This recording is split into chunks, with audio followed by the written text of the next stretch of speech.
Radio lime news update. നമസ്കാരം, live news അപ്ഡേറ്റിലേക്ക് സ്വാഗതം.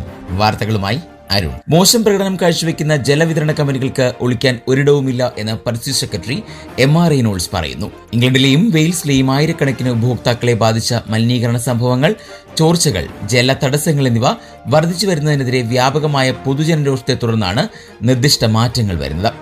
ജലകമ്പനികൾ സ്വന്തം ഗൃഹപാഠം അടയാളപ്പെടുത്തുന്ന ഒരു സംവിധാനം ഞങ്ങൾക്കുണ്ട് എന്ന് റെയ്നോൾഡ്സ് BBC-യോട് പറഞ്ഞു. ഇത് മുഴുവൻ സിസ്റ്റത്തിന്റെയും പരാജയമാണ് അവർ ചൂണ്ടിക്കാട്ടി.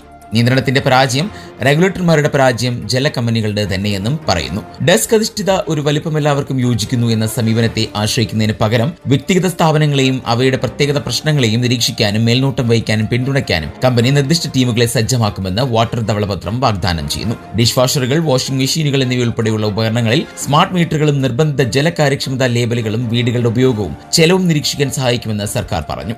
ഓഫ് വാട്ടറിന് പകരമായി സ്ഥാപിക്കപ്പെടുന്ന റെഗുലേറ്ററിൽ ഒരു ചീഫ് എഞ്ചിനീയർ റോളും ഇത് സൃഷ്ടിക്കുന്നു. പുതിയൊരു റെഗുലേറ്റർ സ്ഥാപിക്കാൻ 1 വർഷമോ അതിൽ കൂടുതലോ എടുത്തേക്കാമെന്ന് സർക്കാർ ഉദ്യോഗസ്ഥർ BBC-യോട് പറഞ്ഞു. പുതിയ നിക്ഷേപങ്ങളുടെ ഗുണങ്ങൾ അനുഭവപ്പെടാൻ സമയമെടുക്കുമെന്ന് ജലകമ്പനികൾ പറയുന്നുമുണ്ട്. വ്യവസായം മെച്ചപ്പെടുത്തുന്നതിനായി 88 ശുപാർശകൾ പുറപ്പെടുവിച്ച സർ ജോൺ കുല്ലിഫിന്റെ അവലോകനത്തിന് ശേഷമാണ് സർക്കാരിന്റെ പരിഷ്കാരങ്ങൾ വരുന്നത്.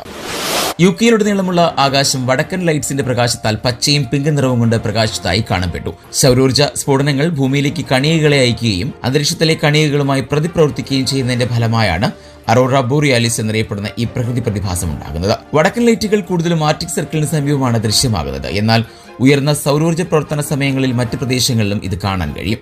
സ്കോട്ട്ലൻഡ്, വടക്കൻ അയർലൻഡ്, വെയിൽസ് എന്നിവിടങ്ങളിലും തെക്ക് പടിഞ്ഞാറ്, തെക്ക് കിഴക്കൻ, വടക്കൻ ഇംഗ്ലണ്ടിലെ ചില ഭാഗങ്ങളിലും തിങ്കളാഴ്ച വൈകുന്നേരം അനുഭവപ്പെട്ട പ്രകാശത്തിന്റെ മിന്നുന്ന ചിത്രങ്ങൾ സോഷ്യൽ മീഡിയയിൽ വ്യാപിക്കുകയായിരുന്നു. കടുത്ത ഭൂകാന്തിക കൊടുങ്കാറ്റുകൾ നിരീക്ഷിക്കപ്പെട്ടതായും UK-യിലുടനീളം വ്യാപകമായി അറോറകൾ ദൃശ്യമാകുന്ന വടക്കൻ ഇറ്റലി തെക്ക് വരെ വ്യാപിച്ചതായും കാലാവസ്ഥാ ഓഫീസ് അറിയിക്കുന്നു. ഇനി നാട്ടിലെ വാർത്തകൾ.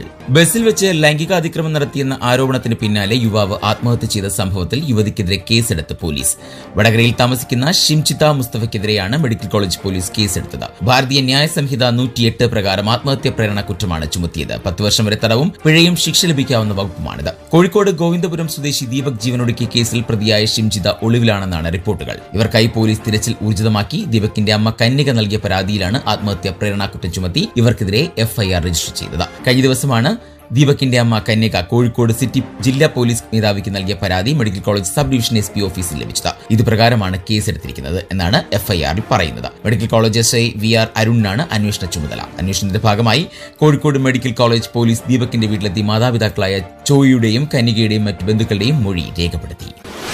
കേന്ദ്ര സർക്കാരിന്റെ വാഹന പൊളിക്കൽ നയം കേരളത്തിൽ നടപ്പാക്കാത്തതിൽ കടുത്ത അതൃപ്തി അറിയിച്ച് ദേശീയ ഹരിത ട്രൈബ്യൂണൽ. നയം നടപ്പാക്കുന്നതിലെ വീഴ്ചകളുമായി ബന്ധപ്പെട്ട് സംസ്ഥാന ഗതാഗത കമ്മീഷണർ നേരിട്ട് ഹാജരാകണമെന്ന് ട്രൈബ്യൂണൽ ഉത്തരവിട്ടു. 15 വർഷത്തിലധികം പഴക്കമുള്ള വാഹനങ്ങൾ നിരത്തിലിറക്കുന്നതുമായി ബന്ധപ്പെട്ട് കേരളം സമർപ്പിച്ച റിപ്പോർട്ട് പരിഗണിച്ച ശേഷമാണ് ട്രൈബ്യൂണലിന്റെ ചെന്നൈ ബെഞ്ച് ഉത്തരവിറക്കിയത്. അടുത്ത മാസം 10-ന് വീഡിയോ കോൺഫറൻസിംഗിലൂടെ ഹാജരാകാനാണ് ഗതാഗത കമ്മീഷണർക്ക് നൽകിയിരിക്കുന്ന നിർദ്ദേശം. 15 വർഷം കഴിഞ്ഞ സർക്കാർ വാഹനങ്ങൾ ഉൾപ്പെടെയുള്ളവ പൊളിച്ചു നീക്കുന്ന കാര്യത്തിൽ സംസ്ഥാനം സ്വീകരിച്ച നടപടികൾ ട്രൈബ്യൂണൽ വിലയിരുത്തും. മലിനീകരണം കുറയ്ക്കുന്നതിന്റെ ഭാഗമായി കേന്ദ്രം കൊണ്ടുവന്ന ഈ നയം നടപ്പാക്കുന്നതിൽ കേരളം നേരത്തെ ചില പ്രായോഗിക തടസ്സങ്ങൾ ഉന്നയിച്ചിരുന്നു. 122.36 ഇന്ത്യൻ രൂപയാണ് ഇന്നത്തെ പൗണ്ട് വിനിമയ നിരക്ക്. ഇതോടെ ഇന്നത്തെ വാർത്താ ബുള്ളറ്റിൻ പൂർണ്ണമാകുന്നു. അടുത്ത ബുള്ളറ്റിനുമായി വരും മണിക്കൂറുകളിൽ കേട്ടുമുട്ടാം. നന്ദി, നമസ്കാരം.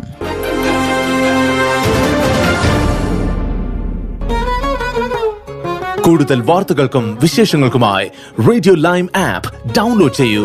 പ്ലേ സ്റ്റോറിൽ നിന്നും ആപ്പ് സ്റ്റോറിൽ നിന്നും. Radio lime.